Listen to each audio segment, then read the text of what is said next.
So hi everyone, this is Vikas Gupta and you're watching our channel Morning Batch linear differential equation. ठीक है, इसमें देखिए हम लोग क्या पढ़ेंगे, मैं नटशल में बता दूं कि दो फॉर्म पढ़ेंगे। एक तो आपका होगा dy by D x plus P Y is equal to q के फॉर्म में, ठीक है, और दूसरा होगा d x by d y plus r x is equal to s के फॉर्म में। ठीक, d Y by D x plus P Y is equal to q और d x by d y मतलब वाई के respect में differentiate करेंगे r x plus s. ठीक है, इन दोनों के हम लोग मेजरली क्या पढ़ेंगे, स्टेप्स पढ़ेंगे, कैसे हम लोग इसको सॉल्व करते हैं, पहला चीज। ठीक है, इंटीग्रेटिंग फैक्टर वगैरह निकालना हम लोग समझेंगे, और तीसरा जो है आप हम लोग इसमें अच्छे अच्छे क्वेश्चंस करेंगे। ठीक है, सो विदाउट एनी डिले पहले फॉर्म को हम लोग देखते हैं, जो कि है D Y by D x plus P Y is equal to Q. जो पहला फॉर्म हमारा है वो है D Y by D x plus P Y is equal to Q. तो इसमें मैं नॉमिनेशंस बता दूं क्या क्या होते हैं। देखिए, P और जो Q है वो आपके क्या हैं, कांस्टेंट हैं, कांस्टेंट है या केवल और केवल फंक्शन है x के, या फंक्शन ऑफ x ओनली। ठीक है, मैं इसको एग्जर्ट करके बता रहा हूँ, केवल फंक्शन ऑफ x ही रहने चाहिए, या तो कांस्टेंट हो या तो फंक्शन ऑफ x हो। तो ऐसे डिफरेंशियल इक्वेशन को हम लोग कहते हैं first order linear differential equation. First order linear differential equation. ठीक है, तो पहला स्टेप बच्चों ये होता है कि आपको D Y by D x plus P Y is equal to Q आपको फॉर्म में लाना पड़ेगा। ठीक है, नहीं दिया है, और वहां पर उस इक्वेशन में जो मान लीजिए कि ये इक्वेशन 1 है, चलिए मैं यहीं लिख दे रहा हूँ, d Y by D x plus P Y is equal to q, ये इक्वेशन है। तो इसमें जो आपका जो क्वेश्चन है, इसमें कन्वर्ट करके बच्चों आपको कंपेयर करना पड़ेगा इस इक्वेशन को। ठीक है, कंपेयर करना पड़ेगा और हम लोगों को P और Q की वैल्यू को पता करनी होगी। ठीक है, P और Q की वैल्यू को पता करनी होगी। ठीक, दूसरा हम लोग इंटीग्रेटिंग फैक्टर निकालते हैं IF, वो हो जाएगा, चूंकि ये आपका x में है P और Q, तो इसीलिए हम लोग इंटीग्रेटिंग फैक्टर निकालने का तरीका है e के पावर इंटीग्रल, ठीक है, आपका P dx, मतलब आप जो भी, तो ये ध्यान दीजिएगा e इंटू नहीं है, ये e के पावर है, e के पावर इंटीग्रल P dx। ठीक है, और लास्ट स्टेटमेंट इसी से हम लोग इसको सॉल्व करेंगे, वो ये है, देखिए आप क्या करोगे, y करोगे इंटू इंटीग्रेटिंग फैक्टर, जो भी आप निकाले हो ना, यहां पर क्या किए हो, कैलकुलेट कर लोगे इसको। ठीक है, y into integrating factor is equal to integrate आप करोगे किसको, q इंटू आई एफ को। ठीक है, dx के रिस्पेक्ट में, और कांस्टेंट ऑफ इंटीग्रेशन तो रहेगा ही। ठीक है, y into I F is equal to integral q into I F d x के रिस्पेक्ट में, x के रिस्पेक्ट में प्लस c। अब इसमें देखिए, यहाँ पर आप देखिए इंटीग्रेशन बाय पार्ट्स यहाँ यूज हो सकता है, तो आप रिफर करने के लिए मेरे पुरानी वीडियोस को देख सकते हो, इंटीग्रेशन बाय पार्ट्स नाम से। ठीक है, तो इस पे आइए पहले क्वेश्चन कर लेते हैं, तो ये और क्लियर हो जाएगा। Solve d Y by D x minus y by x minus 2x square is equal to 0। तो देखिए सबसे पहला स्टेप क्या था कि इस फॉर्म में ले आना, d Y by D x plus P Y is equal to q के फॉर्म में। तो हम लोग क्या करेंगे कि आपका क्यू की फॉर्म में नहीं, इसको आप इधर ले जाओगे, तो ये क्या हो जाएगा, d Y by D x, इसको रीराइट कर लीजिए, minus y by x is equal to 2x square. तो पहले तो आप पहचानोगे कि फर्स्ट ऑर्डर है, ठीक है, उसी फॉर्म में है, और आपका किस किस फंक्शन में है। तो आप यहाँ पर देखो कि d Y by D x plus P Y is equal to q. ठीक है, तो अब आप यहाँ पर देखिए, कंपेयर कीजिए ये दोनों को, इक्वेशन को, तो d Y by D x हो गया, वाई आपका कोफिशिएंट हो गया, और एक्स स्क्वायर की जगह ये, तो P आपका देखिए 1/x बन रहा है और Q 2x² बन रहा है। तो मैंने बताया था कि P Q कांस्टेंट होना चाहिए, तो कांस्टेंट तो नहीं, या फंक्शन ऑफ x होना चाहिए, तो फंक्शन ऑफ x है। तो इन दोनों से हम लोगों को P और Q की वैल्यू जो निकलती है वो हम लोग लिख लेते हैं। ठीक है, तो P की वैल्यू बच्चों देखो आपका क्या है, -1/x। ये देखिए, इस चीज को आप अलग कर दीजिए, ये जो मैं बता रहा हूं, ये देखिए, तो P की वैल्यू क्या आई, -1/x। ठीक है, और Q की वैल्यू क्या आ गई, आपका Q राइट हैंड साइड में है, तो 2x²। ठीक है, स्टेप 1 हो गया। स्टेप 2 क्या था, इंटीग्रेटिंग फैक्टर निकालना। तो हम लोग आइए इंटीग्रेटिंग फैक्टर निकालते हैं। इंटीग्रेटिंग फैक्टर क्या होता है, e के power integral P D x, integral P D x. तो ये क्या हो जाएगा, e के पावर इंटीग्रल, p की वैल्यू क्या थी, -1/x, तो -1/x dx। तो अब आपको इंटीग्रेशन आपको ऊपर परफॉर्म करना है पावर में। तो देखिए dx/x का इंटीग्रेशन क्या होता है, log x, एक माइनस के साथ, तो ये हो जाएगा माइनस log x लिख लो या ln x लिख लो, एक ही बात है। ठीक, तो थोड़ा लॉग की फंक्शन को प्रॉपर्टी को यूज करते हैं, तो ये क्या हो जाएगा, e के पावर ln x के पावर -1। ठीक है, और e के पावर ln x क्या होता है, x होता है, तो e के पावर ln x के पावर -1 क्या हो जाएगा, x के पावर -1, और ये फर्दर आप लिख सकते हो 1/x। ठीक है, तो ये हमारा देखिए इंटीग्रेटिंग फैक्टर निकल चुका है। ठीक, IF। अब देखिए तीसरा स्टेप जो था, ये दूसरा स्टेप हो गया। तीसरा स्टेप बच्चों क्या लिखे थे हम लोग, y into IF is equal to integration कीजिए आप q इंटू IF, dx के रिस्पेक्ट में, अब प्लस c आपका कांस्टेंट ऑफ इंटीग्रेशन तो चलता चला जाएगा। ठीक है, तो ये क्या हो जाएगा, फटाफट वैल्यू भर देते हैं। इंटीग्रेटिंग फैक्टर की वैल्यू देखिए क्या है, y इंटू एक्स, तो y इंटू 1/x, तो ये क्या हो जाएगा, y/x is equal to integral of q की वैल्यू क्या है, 2x², और इंटीग्रेटिंग फैक्टर की वैल्यू क्या है, 1/x, और ये dx। सिंपल इंटीग्रेशन होने जा रहा है, लेकिन अगर इंटीग्रेशन बाय पार्ट्स यूज होगा या स्टैंडर्ड फंक्शन होगा, पर्टिकुलर फंक्शन होगा, तब आपको थोड़ी दिक्कत आ सकती है। तो उसके लिए पुरानी वीडियोस को आप हमारे रेफर कर सकते हो, इंटीग्रेशन प्लेलिस्ट में नीचे प्रोवाइड किया हूँ डिस्क्रिप्शन लिंक पे। ठीक, तो ये बच्चों हो जाएगा y/x इज इक्वल टू, देखिए ये और x, ये x कट जाएगा, तो 2 बाहर आ जाएगा, इंटीग्रल ऑफ क्या हो जाएगा, x dx प्लस c। देखिए बहुत क्लियर। तो ये आपका फर्दर क्या हो जाएगा, y/x इज इक्वल टू 2 और x dx का क्या हो जाएगा, x²/2 प्लस c। 2 और 2 कैंसिल हो जाएगा, तो y की फॉर्म में लिखो, तो y is equal to x, आप उधर मल्टीप्लाई कर दो, समझ में आ रहा है ना, ये x² है, ये x इधर से जाएगा, तो ये क्या हो जाएगा, x³ और c से मल्टीप्लाई होके cx, तो y is equal to x³ plus cx, ये आपका सोल्यूशन हो जाएगा।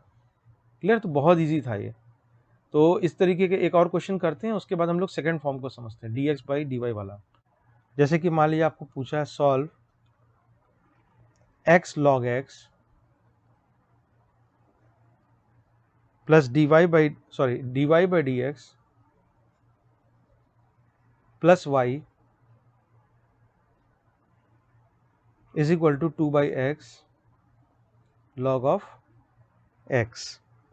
ठीक है, तो पहले तो आप, मैंने बताया था उस फॉर्म में लाओगे, dy/dx plus py is equal to q। तो देखिए dy/dx को आइसोलेट करना है, तो x log x को हटाना होगा यहाँ से, तो ये क्या हो जाएगा, dy/dx प्लस y/ ये इधर आ जाएगा x log x is equal to,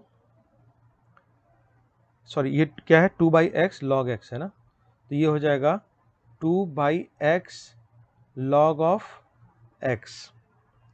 ठीक है, और नीचे आपका क्या हो जाएगा, x log x आ जाएगा, तो x log x। तो एक स्टेप में और आगे बढ़ जा रहा हूँ, यहीं पर कैंसिल कर दे रहा हूँ। देखिए log x और log x क्या हो जाएगा, कैंसिल हो जाएगा, तो ये फर्दर क्या हो जाएगा, 2/x²। ठीक है, तो देखिए dy/dx plus py is equal to q, अगर करते हैं और p और q की वैल्यू निकाल लेते हैं। तो p की वैल्यू देखो बच्चों, y को छोड़ के क्या क्या है, तो 1/x log x, ठीक है। और q की वैल्यू क्या है, ये राइट हैंड साइड में, राइट हैंड साइड में आप ले जाओगे तो 2/x²। ठीक है। अब हमारा काम क्या है बच्चों, अब हमारा काम है इंटीग्रेटिंग फैक्टर निकालना। तो इंटीग्रेटिंग फैक्टर क्या, कैसे निकालते हैं, इंटीग्रेटिंग फैक्टर बराबर e के पावर इंटीग्रल p dx, मतलब e के पावर इंटीग्रल dx आपका ऊपर हो जाएगा और p क्या हो जाएगा, x log x। तो देखो बच्चों इस तरीके का हम लोग, देखिए log x का आपका जो डिफ्रेंशिएशन है 1/x होता है वो आपको दिख रहा है।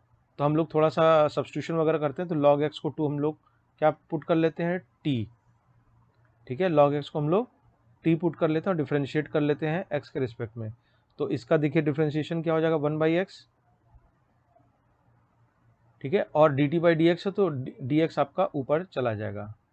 ठीक है, तो dx/x आपका dt हो जाएगा। e के पावर जो आपका इंटीग्रल है dx/x log x, इसको हम लोग रीराइट करते हैं।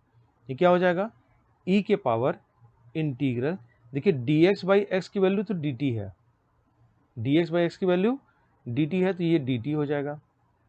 ठीक है, dx/x और log x की वैल्यू t है, तो नीचे क्या हो जाएगा, ये 1/log x है, तो ये क्या हो जाएगा t। ठीक है, तो ये क्या हो जाएगा, e के पावर dt/t का क्या होता है इंटीग्रल, ln t होता है कि नहीं बच्चों, बताओ। ठीक है, और e के पावर ln t क्या होता है, t होता है। समझ में आ रहा है ना, केवल log की प्रॉपर्टी और सिंपल इंटीग्रेशन यूज कर रहे हैं। अब देखिए t की वैल्यू आपने क्या मानी थी, log x, तो ये क्या हो जाएगा, log ऑफ x। ये देखिए, ठीक। तो इंटीग्रेटिंग फैक्टर निकालने के बाद बहुत काम नहीं है, तीसरा स्टेप हम लोग लिखेंगे, वो क्या है आपका y इंटू इंटीग्रेटिंग फैक्टर, ठीक है, is equal to integral of q into I F और dx के रिस्पेक्ट में प्लस कांस्टेंट ऑफ इंटीग्रेशन। ठीक, तो देखिए y इंटू इंटीग्रेटिंग फैक्टर क्या है, log x is equal to integration of q into I F x, q की value है 2/x² और इधर है log x integrating factor dx plus c। ठीक है बच्चों, तो अब आप ये देखिए कि देखिए यहाँ पर इंटीग्रेशन बाय पार्ट्स यूज अब होने वाला है। ठीक है, तो ये 2 को आप बाहर निकाल दो और इंटीग्रेशन ऑफ ये देखिए x के पावर -2 हो जाएगा। ठीक है, और log x dx plus c I log x is equal to 2। अब देखिए इस ब्रैकेट में मैं इंटीग्रेशन बाय पार्ट्स लगाने जा रहा हूँ, अब प्लस c, तो जिसको डिफ्रेंशिएट करते हैं उसको एज इट इज लिख देते हैं, तो क्या हो जाएगा log ऑफ x। ठीक है, और दूसरे वाले को हम लोग क्या कर देते हैं, इंटीग्रेट कर देते हैं। क्लियर हो रहा है ना, और एक माइनस लगा रहेगा।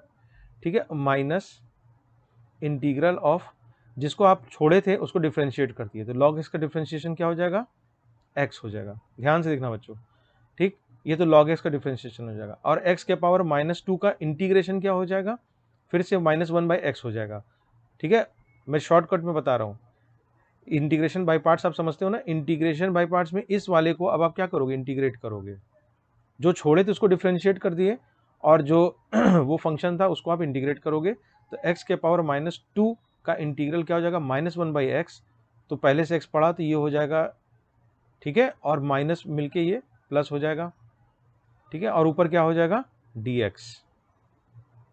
ठीक है, अब आप इसको फिर से इंटीग्रेट करोगे इतने वाले पार्ट को, तो ये क्या हो जाएगा, y log of x is equal to, log x को हम लोग क्यों डिफ्रेंशिएट किए, क्योंकि आपको जो इंटीग्रेशन है x to the power n वो इजी पड़ता है इसीलिए। ठीक है, बाकी आप आइलेट रूल से भी उसको समझ सकते हो। तो ये क्या हो जाएगा, 2 के power minus log x by x। अब देखिए इसको फिर से इंटीग्रेट कीजिए, तो x के पावर -2 + 1 बाई -2 + 1, तो इसका आ जाएगा -1/x। ठीक है, प्लस c। क्लियर, तो क्या हो जाएगा, y log of x is equal to, minus common ले लीजिए आप, तो क्या हो जाएगा -2, ठीक है। और आप x भी कॉमन ले लो, x भी तो कॉमन है, ये क्या हो जाएगा ऊपर 1 plus log x, log x plus 1 या 1 प्लस लॉग एक्स, एक ही बात है, ठीक।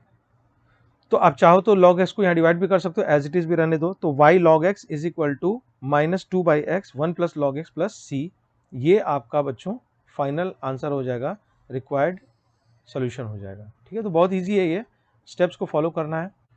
तो दूसरा फॉर्म बच्चों हमारा क्या है, dx upon dy plus rx is equal to s। तो यहां पर भी देखिए वही बात है, आपका r और s क्या है, कांस्टेंट है या function of y only, function of y only. Question करते करते आपको क्लियर हो जाएगा। तो देखिए इसके भी स्टेप्स में वही सब रहेगा। पहले तो आप इसको कंपेयर कर लोगे, पहला पार्ट क्या है कंपेयर, उससे क्या निकाल लोगे आप, r और s की वैल्यू निकाल लोगे। दूसरा क्या निकाल लोगे आप, इंटीग्रेटिंग फैक्टर निकाल लोगे। तो यहाँ पर आपका इंटीग्रेटिंग फैक्टर जो हो जाएगा वो दूसरे फॉर्म में हो जाएगा, वो क्या हो जाएगा, e के पावर का क्या हो जाएगा, इंटीग्रल r dy। यहाँ पर वो क्या था आपका x के फॉर्म में था, यहाँ पर r dy। और तीसरा स्टेप आपका क्या हो जाएगा, इसमें जो y इंटू इंटीग्रेटिंग फैक्टर निकालते थे, तो इसमें x इंटू इंटीग्रेटिंग फैक्टर आप निकालोगे is equal to integration perform करोगे s इंटू आई एफ, ठीक है। सिमेट्रिक है, एक अगर याद हो गया आपको तो दूसरा भी कर सकते हो। वहाँ dx के x के रिस्पेक्ट में था, यहाँ पर y के रिस्पेक्ट में, और कांस्टेंट ऑफ इंटीग्रेशन, ठीक है। तो देखिए वही सब स्टेप है, बस इंटीग्रेटिंग फैक्टर यहाँ y के रिस्पेक्ट में निकल रहा है और आपका यहाँ ऐसे आप लिख दोगे, ठीक है। तो क्वेश्चन करेंगे ज़्यादा क्लियर होगा। एक ये क्वेश्चन दिया हुआ है, solve y dx plus x minus y square dy is equal to 0, ठीक है। तो इसको अगर आपको dx बाई dy फॉर्म में लिखना है तो आइसोलेट करना होगा। तो y dx क्या हो जाएगा, बराबर minus dy x minus y square, ठीक है। तो dx अपॉन dy क्या हो जाएगा, minus x minus y square upon y, ठीक है। तो ये क्या हो जाएगा, माइनस एक्स बाई वाई और माइनस माइनस प्लस और y, ठीक है। तो देखिए dx फिर क्या हो जाएगा, dx बाई dy, ठीक है। इस माइनस एक्स बाई वाई को आप यहाँ ले आओ क्योंकि उसी फॉर्म में लाना है, इज इक्वल टू 5। तो देखिए क्या बन गया, ये dx by dy plus rx, तो r आपका देखिए 1/y होने जा रहा है, अब बराबर s, ठीक है। तो आर एस देखिए इसमें कांस्टेंट नहीं है, दोनों फंक्शन ऑफ y है। तो मैंने क्या बताया था कि या तो फंक्शन हो y में या तो कांस्टेंट हो। तो कंपेयरिंग, अब तो आप जान गए होंगे। तो कंपेयरिंग बच्चों r की वैल्यू क्या आ जाएगी, देखिए इस पूरे को x को आइसोलेट कर दो तो क्या आ जाएगी 1/y, और s राइट हैंड साइड में होता है इक्वेशन के, तो इसके क्या हो जाएगी y, ठीक है। तो s is equal to y हो गया। अब हम लोग क्या निकाल लेते हैं, इंटीग्रेटिंग फैक्टर, वो क्या होता है e के power integral of r dy, ठीक है। वाई कैलकुलेट कर लेते हैं, e के पावर इंटीग्रल r देखिए क्या है 1/y, तो ये क्या हो जाएगा dy by y is equal to e के पावर dy बाई वाई का क्या होता है log y, और e के पावर ln y क्या होता है y, सिंपल। अब देखिए थर्ड स्टेप, देखिए ये दूसरा था ये पहला था, अब तीसरा स्टेप हम लोग करते हैं। तो वो क्या हो जाएगा, x इंटू आई एफ बराबर integral s into I F d y के रिस्पेक्ट में और एक कांस्टेंट ऑफ इंटीग्रेशन, ठीक है। तो x इंटू आई एफ क्या है बच्चों, ये आपका देखिए इंटीग्रेटिंग फैक्टर ये निकल चुका है y, तो y हो जाएगा is equal to integration of s मतलब y, और इंटीग्रेटिंग फैक्टर भी आपका y है, dy प्लस c। तो बहुत ही सिंपल इंटीग्रेशन ये होने जा रहा है। ये क्या हो जाएगा, x y is equal to integration of y square d y plus c is equal to, ये क्या हो जाएगा right hand side, y cube by 3 plus c. तो एक्स वाई आप सिंपल इस तरह भी लिख सकते हो, is equal to y cube by 3 plus c. Clear बच्चों? तो ये आपका फाइनल सोल्यूशन हो जाएगा। इस तरह के और अच्छी वीडियोस पाने के लिए आप हमारे चैनल पर सब्सक्राइब कर सकते हो मॉर्निंग बैच पे। वीडियो अच्छा लगा हो तो लाइक शेयर कर देना। मिलते हैं नेक्स्ट वीडियो में एक नए टॉपिक के साथ। Till then do take care of yourself.